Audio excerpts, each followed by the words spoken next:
Hello, this is Lisa Russell podcast. We are all psychic. Yeah, we're going for it with Savvy and Andrew. Hey guys, what do you want to say? Hey. Hello. Hi, welcome to the podcast. Savvy, do you think we're all psychic? Yes, definitely. And Andrew, do you think we're all psychic?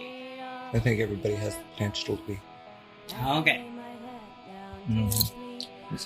So Savvy, Savvy, why do you think we're all psychic? How is it? By the way, listeners and watchers, this is an audio podcast. That's why I said watchers. If you can watch it in your head, you probably can remove you now. Savvy, why do you think we're all psychic?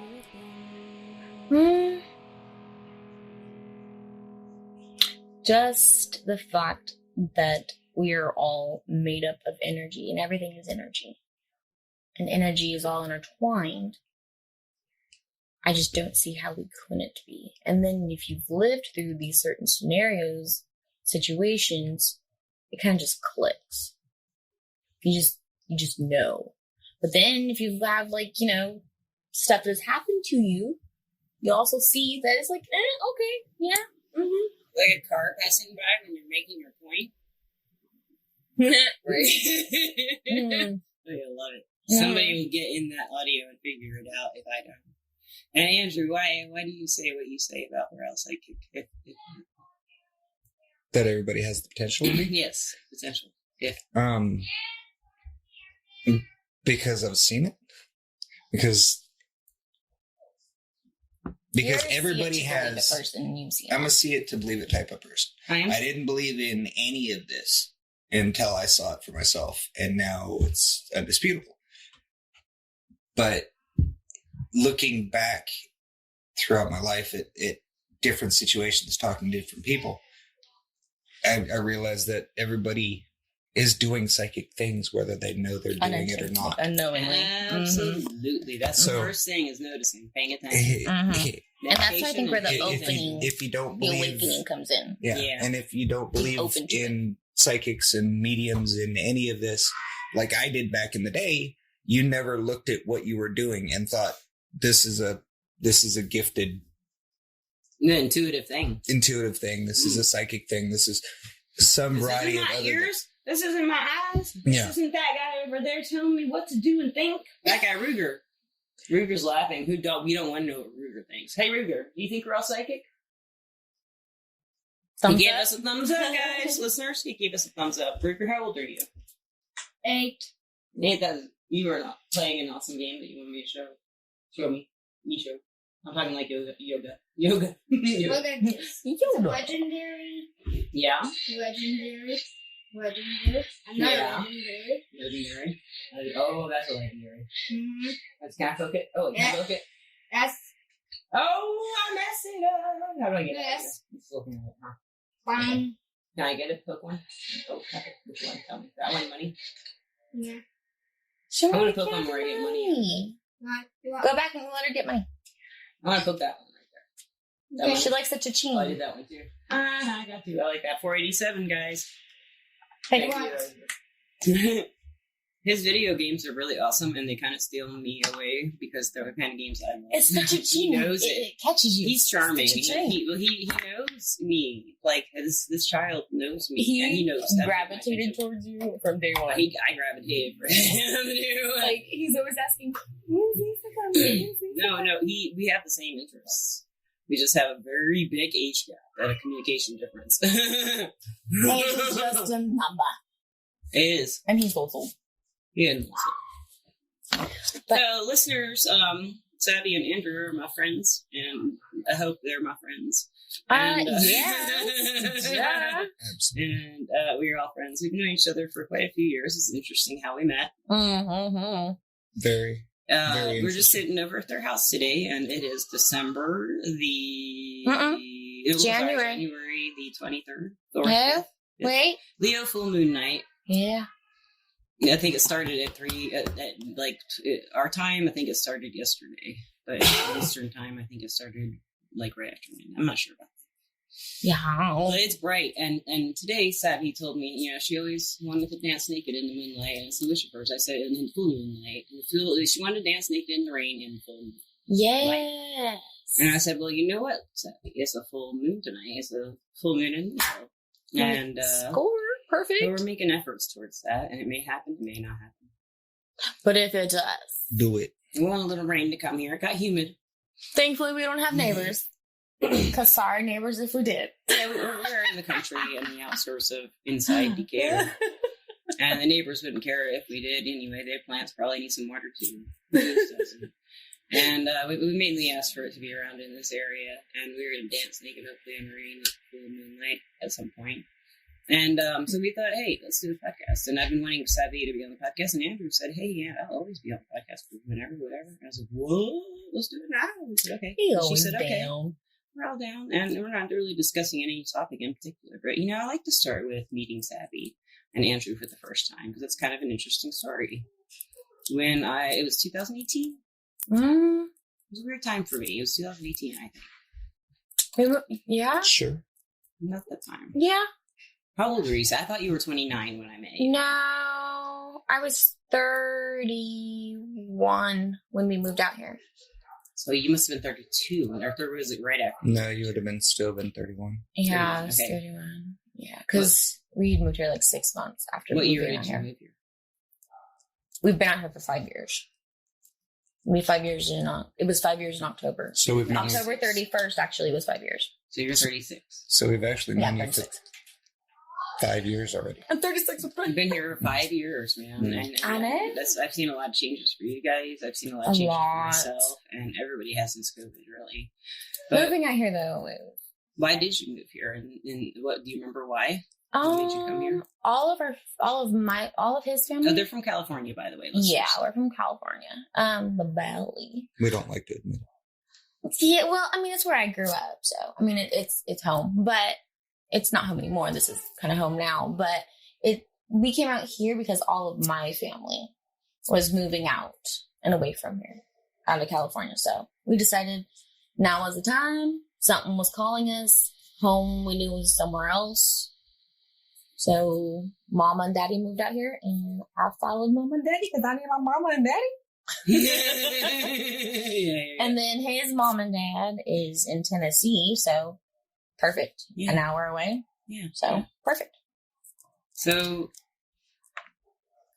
the thing that is like just crazy is I may, if I can think of it tonight, I'm going to take a picture of Savvy and me together and with our hair down and with our glasses off. And as close to as we naturally can be next to each other because we look a lot alike. And when one day I got contacted by a man named Andrew. Now, usually when a man contacts me, I'm always kind of like, ugh. I didn't feel that way. I was kind of like, he's got something going on. He wrote me. I can't remember. How did you write me, Andrew? You called? He called. Yeah. Did I answer or did I text You did. I did. I You hardly answered. ever answer. Yeah. So that's kind of weird. I actually didn't intend to call you. I think it was 1-800-Psychics or No, I wasn't on the psychic platform. You looked her up on you looked up Psychics Near Me or something like that on Google, and yeah, I think I she looked popped up. Psychics Near Me or Psychic Help or something like that. Was it Near- a 256 number? Yeah. That's all I had. It might have been a 256. Yeah, it was Yeah, 256. actually, I used think my it was a phone 256. number. Yeah. One way or another, I looked up a random psychic. Savvy was in dire need of assistance. bad I didn't know mental what else to do. What did you think was I, going on? She said, what did she tell you she thought was going on? She's had what she's had going on for years and years and And years. what and did you years. tell And me we've tried you thought? every doctor, whatever, nothing. When I called you, it was last minute desperation. Nothing else. I helped. did not believe in you. I did not believe in psychics. I did not believe in any of it. In my 20s, I went to a psychic and watched her lie to me and caught her lying. And it further affirmed the fact that all psychics, the whole one thing was just person can't BS. Some just ruined Yeah. it for everybody. They're all about full of psychics. Yeah. So Mhm. I had no belief that you could help. It was just out of pure desperation because after years and years and years of every doctor saying nothing's going on and trying everything we possibly could, nothing helping, it was just pure desperation. So just randomly called a psychic, and I was surprised to find someone nearby. I figured, it'd be being where we are. Yeah, being here in Alabama, there wouldn't be anything. Mm-hmm. Figured that was like, I'd get a 1-800 psychic out of some crap out of LA, and it wouldn't do anything. But hey, at least I tried something. I can check it off the list as another thing that I tried. Yeah. No matter how crazy it was. And this one you texted me, and maybe I did text you. That makes me maybe actually. I think you texted me and said, "Hey, my wife thinks she has an attachment," is what you said, and I said, "Call me." You sent me your picture, and I said, "Call me." Yeah, and I know, I do know that I was very deliberate to not give you any information. Yeah, I was like, because I was so skeptical and everything else. I didn't tell you her name. I didn't tell you anything. You had my first name, and that's it. And so I was deliberately not telling you any information. Yeah. And then all of a sudden, you said something to the effect of, how you could possibly give her a hand if she'd be okay with it. And but I explained, and you said that you could I told her I did not see she had an attachment. I saw she was a medium or working with her energy, and it was unbalanced, is what I told her basically. Mm-hmm. Yeah. And what, it was like I was dealing with like an awakening or whatever you want to call it. And it was. You've been like that your whole life, is what the impression I was getting, but it was hitting you hard. Yeah, and it was something about when I got pregnant with our son. Yeah.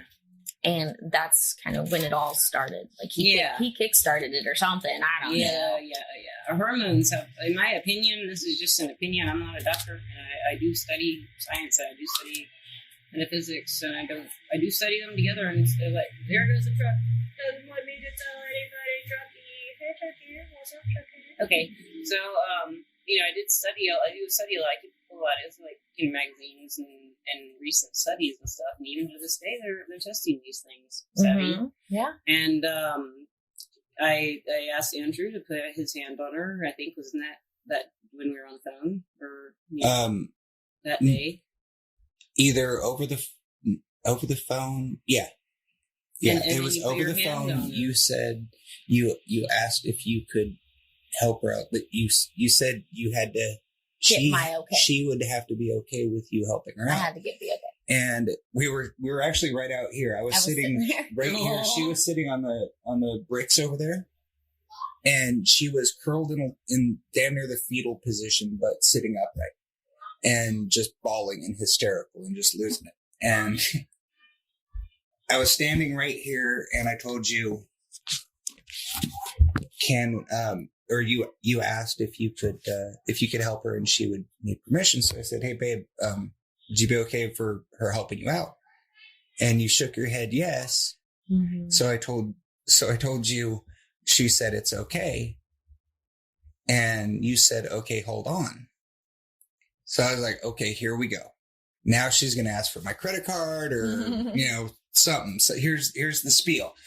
And then I looked over at Savvy, and all of a sudden just calm went across her face. Just instant change from bawling and destroyed to just instant calm. She wasn't perfect, but like night and day difference. And I was just kind of like, what the hell? And then you came back on the phone and you said something to the effect of, "Can you ask her if that helped?" And I was just in fucking shock. I was like, wait, where did you... How? What happened? Yeah, I was like, what? And I was like, babe, did you feel better, right? I could see that she felt better. Mm-hmm. I knew she did. And she's like, uh-huh. And I think I said, you asked me, I told you, yeah, she says she feels a little better. And then you said something. I think you asked if she could feel you in her head. And so she's like, yeah, I could feel her in there. Mm-hmm. And you said that her head was a real mess with emotions and abilities, and everything was just out of place. And you tossed out some stuff that didn't need to be there and cleaned it up, and hopefully it'll help a little bit. And I was in shock. And that changed everything for me. Psychics were nonsense, but you literally were like, okay, let me see if I can help. Give me a second. And then right, there are a lot of frauds. 5 seconds later, you and literally, I deliberately gave you no information. So you did because I was I had a picture. Yeah, you had a picture. Yeah, and listeners, she was a mini me. I looked at that picture. I was like, that's mini me. Yeah. I think like we even look alike. That's why I other people have said it too. I mean, best case, you had caller ID and reverse looked up my phone number and you had her picture. But other than that, you had nothing. And then, like, I was literally expecting, where's the fraud? It's gonna, I didn't. And then all of a sudden, it just cleared on her face, and I was like, "What the hell? How is that possible?" And since then, it's just been one thing after another. Just and then Savvy, for me, I mean, you're one of the most powerful energy shifting people I've met, and you have a very great healing ability. And she reminds me in so many ways, but that's a long story. And definitely popcorn. This kid reminds me of her and him both. They both like popcorn, and this kid's he's whispering because he's very polite. This kid is Ruger. I call people this kid, and they're like, "I ain't no kid, I'm Ruger." He doesn't say that. Some people might. But he is a very polite and beautiful child. he's got some abilities of his own. He sure does. He's very gifted. But he is very, very intuitive, and he has always been very sweet to me. And every single time I've met him and been around him, he's been the sweetest to me. And a lot of kids are, and especially with you guys, so you have taught him a lot about this stuff, Kristen, enjoying nature. And I do, but that's, I think, because it was, I see in him what I dealt with as a kid, and I didn't realize what was going on. But you remember now, it was all, it was all like, shut down. It was all like, okay, it's always been told, taboo, taboo, taboo. So, it was all kind of just a hush hush and just thinking about it. And then I think that's what kind of caused my chaos, because I wasn't brought up to learn how to deal with it, manage it. So I don't want him to go through that. So I want to be able to help him through it. I don't really know if I had much going on as a kid. I had a big imagination, but when I tried to do psychic things, I couldn't do them. As a kid growing up, it took me a while, but things happened to me naturally, the things I could end up doing. I had premonitions. But they weren't of anything substantial that meant anything except to me. They normally were ones, they were ones that saved my butt. They weren't ones that saved my butt. They'd be like, I use this example in a podcast with Misty. One of the first ones was having a dream, and the next day in the dream, I was walking down the same steps at St. Anne's, and I turned right, and the same hose was sitting in the same curled position with the tip of the hose, like with a little drip coming out of it. And that's all it was from the dream. It didn't have no impact on anything. That's weird. I've had a hose dream before, too. That's weird. Maybe it's like a Kundalini snake. We'll stop there. I'm like, hold on. The podcast is changing temperature. I'm like, wait. Temperatures. We gotta get a whole other episode going on here. Okay, we're gonna pause it for a second, listeners, because somebody just blew up my phone, and there is a technical difficulty. Mm-hmm. We are back from our technical difficulties, and the phone is now the 5-foot Z that we were recording on is now at an angle, and our waveforms look just brilliant. So we were just saying we were going to talk about experiences we've had with the esoteric, and in my personal experiences, a lot of them. But Savvy, what would you say,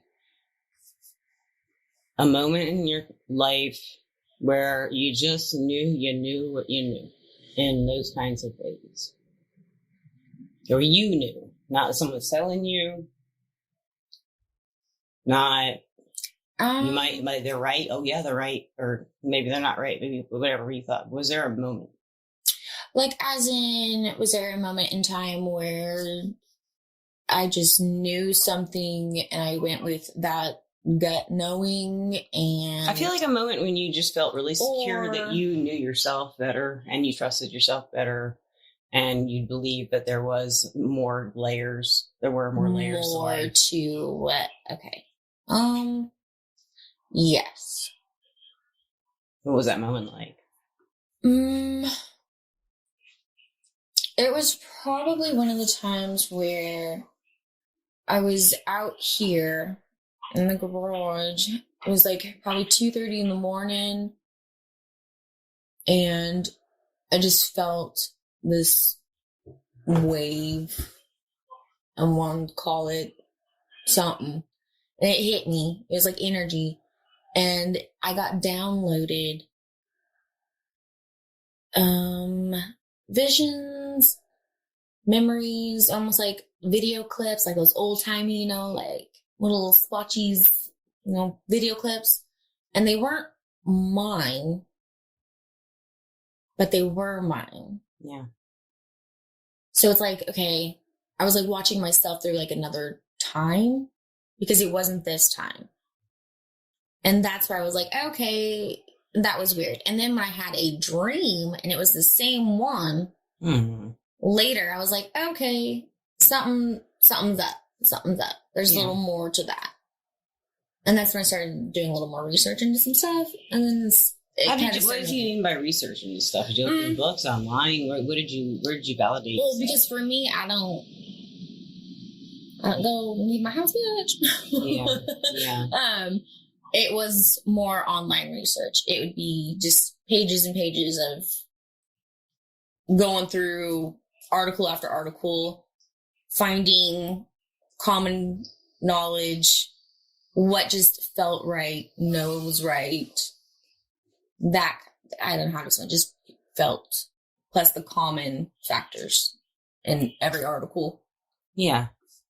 It leads you, if you start, something will happen, you research it, it's just, you go down this rabbit hole. Yeah, so true. You do, and then you just follow your intuition down that rabbit hole. Then it just it opens more, and then I think the more you open, the more you gain.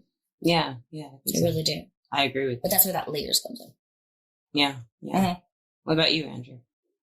How far down the rabbit hole have you gone? Including your acid experiences. Or any kind of psychedelic experiences. How far down the rabbit hole have you? See, I'm too scared. I'm too scared. Okay, I'm scared.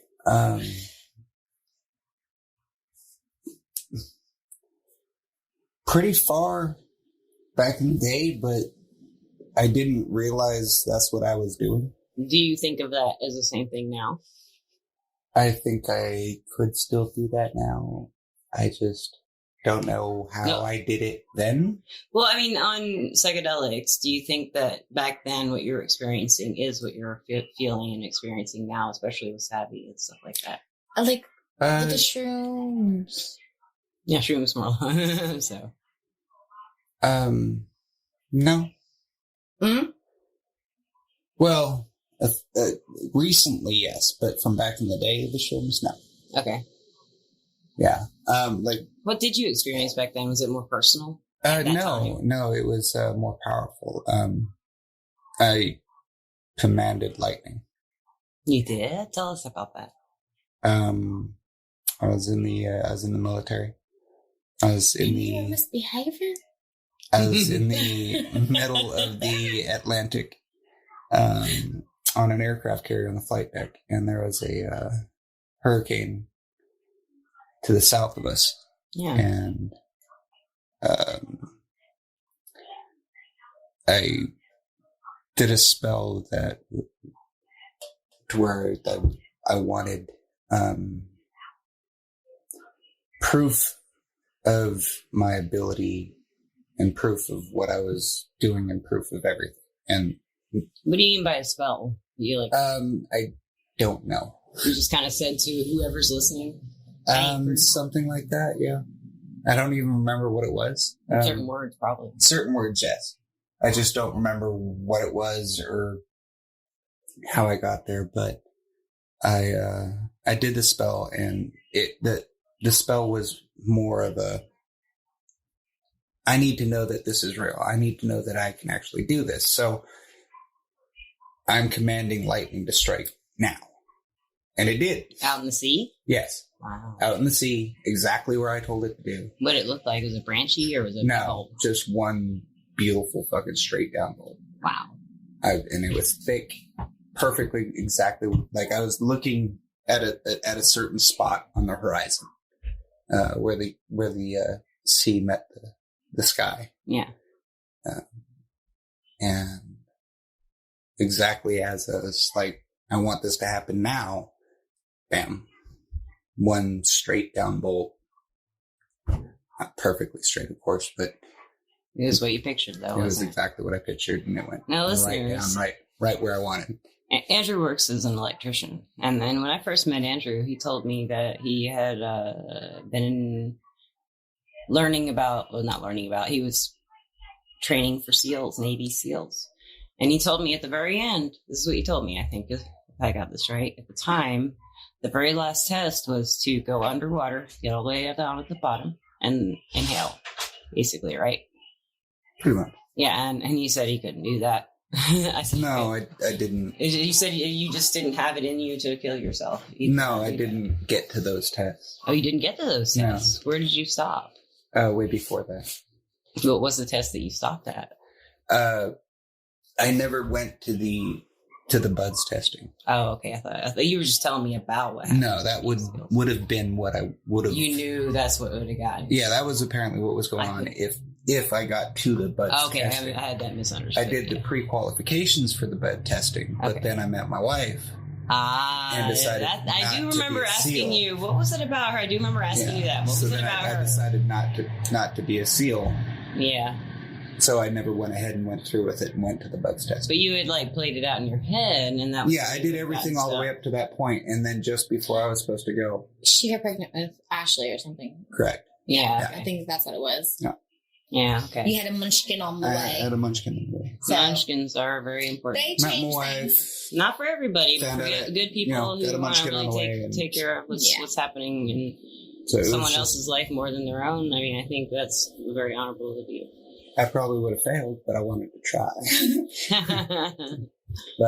But sometimes, like, what you consider a fail in life isn't necessarily a fail. It's detouring you towards your right path, where you need to go. Or a different path that maybe that somewhere deep inside you did choose, and you obviously physically chose it. So somewhere inside you, that was more important than... I mean, it played out for the best. You put someone before yourself, though. Yeah. So we all have to learn when we put ourselves before ourselves and when we put someone else before ourselves, I think, in this life, or in every life. Like, when do we put our boundaries up? Like, when do we say, this person, I'm going to be here for this person no matter what. And I'm going to do whatever I can, and it can be a ghost. It can be someone you've lived with who isn't there anymore. Yeah. It can be like a dead, passed on wife or a husband or a child or mother or father that you just keep living for and thinking, what would they want? What would they want? Yeah. What they want? Mm-hmm. And it's because we're used to do people who are as giving as you are, Andrew, in that case, and Savvy, you're very giving this way too. That's probably why you don't like to leave the house as much as some of us do. That's one reason I didn't. When I was like that for a long time, is that I felt like people were taking from me my energy, and I'm drained if I leave. Yeah, and they're taking from me and taking and giving me their traumas even more because they can see I understand the traumas and I can transmute them. I will pick up people like in the store and they will just automatically tell me everything. It's the craziest thing. Absolutely. Like, it'll be like a random stranger. And I don't mind at all. I really don't. Yeah. But it's just like, I don't know you. They're just like a random person that I've never met. And I love it. I'm like, well, yeah, really? Yeah. But I will I'll sit there and I'll be just like, yes. I'm totally intrigued with whatever they're telling me and like I'm totally genuinely feeling whatever they're feeling. But it does. Like, it can be draining. Yeah, it can be. It can be. Andrew, do you ever feel drained by people wanting your energy? Because you got that electricity. Every once in a while. Yeah. It's rare. I don't. Your wife. Usually. You know, the one that drains him. I don't. I'm very, very bad with any ability I do have. I'm not sure what ability I have. I don't work on my abilities like I should. I don't control my abilities very well, if at all. I don't. It's not a big. It's not a priority. I've got other stuff going on. Like, whatever my excuse is, I'm not. Well, I'm not skilled in it. Well, I don't like that you were like I'm doing it wrong. There's no way to do it wrong. It's just if you if you're not interested, then I mean. I think a lot of it is doubt, though. I think a lot of it is doubt, is self-doubt.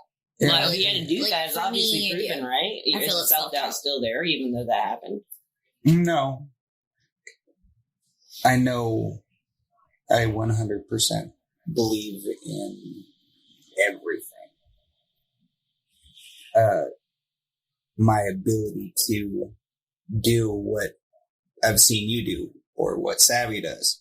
I don't think I can do that. Well, why is that your measurement? I can do. Yeah. That's what I'm kind of saying. What I can do, I don't know what I can do, and I don't know what I can't do. So. What do you think? What's interesting to you? Whatever you're interested in is probably what you can do. Whatever you think, whatever you've noticed that other people aren't doing that you do now that you've known us for, like me, that's one of the first things I said to you. You're a telepath. You don't know it because other people aren't doing it. You think they are. So have you realized that that's happening? Kind of in your own way. You know what I'm saying? By telepathy being not word for word, knowing what they're thinking, knowing probably what they're going to say next, what their thoughts are on this. I've always known that. Yeah, it's telepathy. And have you noticed that other people aren't necessarily doing that like you do it since then? No. They aren't, though. They can, maybe, but they aren't. No, you can tell not you like said it right now. I didn't really notice that. No, I did say it to you before. We were drinking. Oh. Listeners, we were drinking. That might be why. A while ago. It was 2016, I think, 17 or something. It was a while ago. It was 18. I don't know. It was a while ago. But, yeah, we were drinking some beer or something. But yeah, I said that to you then, and I gave you a reading. I don't know if you remember it, but it was his first reading, listeners. And I said to him, I said this and this and this and this. And then what the reading was about was, I said, Andrew, do you want to build houses? And he just got this really, like, his eyebrows went up and he just stared at the cards and they kind of blanked out. And he said, yes, I want to build houses. You wanted to.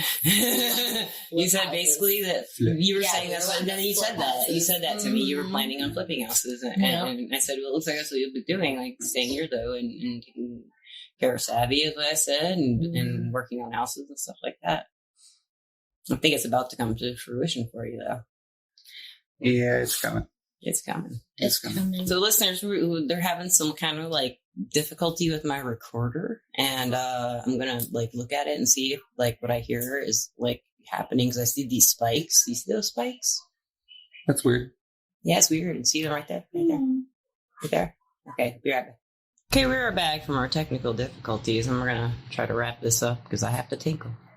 And the kid needs to go to bed, and he's in there playing with kitties instead. Yeah, exactly. So ornery. They have a really cool kid cam. It's like, you wouldn't believe how cool it is. You probably have one. Maybe. If you've got an ornery munchkin, you probably do. Yeah. Oh, he's coming. He's coming. He's doing something. Mm-hmm. Anyway, Savvy, do you have any advice for the listeners about when, let's see, let me think about something then. But let's think about Andrew first. Do you have any advice for listeners who may have some kind of ability with the elements, and they're working on that maybe on their own or with other people that are just thinking about it? Like, what advice would you give them to testing themselves?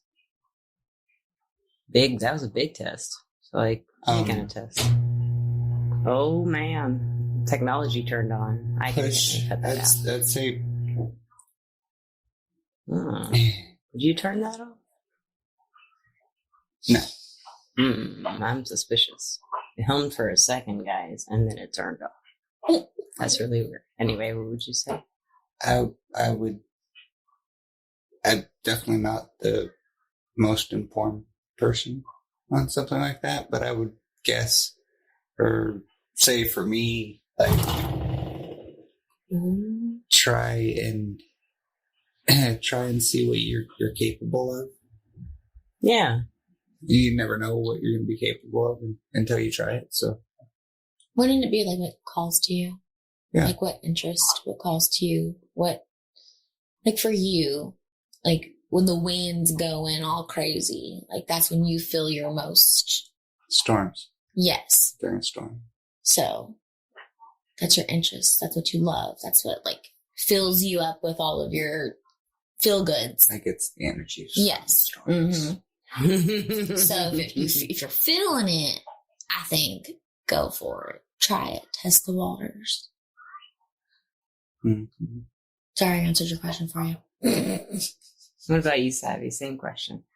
Not elements though, but how about the landscape of the mind and it manifesting? That is a lot. Like Yeah. It's like little answer, maybe like you need to be like really intentional and set on what you want, what you're needing, and then go with it, stick with it, be forceful with it, all your intent in it, push it out there, and then let it go. That's for me.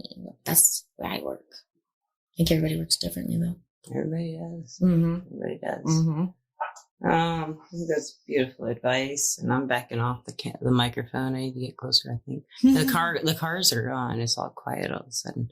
There's been a lot of interesting noises throughout this podcast that aren't like normal based. Yeah, not just like the passing cars or anything. But there's been some interesting sounds I've heard. I don't know. I wonder if they'll show up in the audio. But thank you very much, and I'd like to thank our sponsor, Everclear. You guys, thanks for having me over. I got to hit the road before. I can't see where I'm going anymore. Oh, it's dark out. It's dark and getting late. What were you going to say, Andrew? You're always welcome. Thank you. Yeah, heck yeah. Thank you guys, and you guys are awesome. And We love you. I'll wrap this up when I get home after I listen to it and it works out. You hear a goodbye. So that was last night with Andrew and Savvy. And we had a fabulous time. Sorry about all the background noise. And we have some more background noise with cats being cats. I had a great time. I hope you enjoyed that interview. And I hope you found all the little Easter eggs of strange sounds in the audio like I did. Have a great night. And thank you, Everclear. As always, we love you, listeners. Peace out.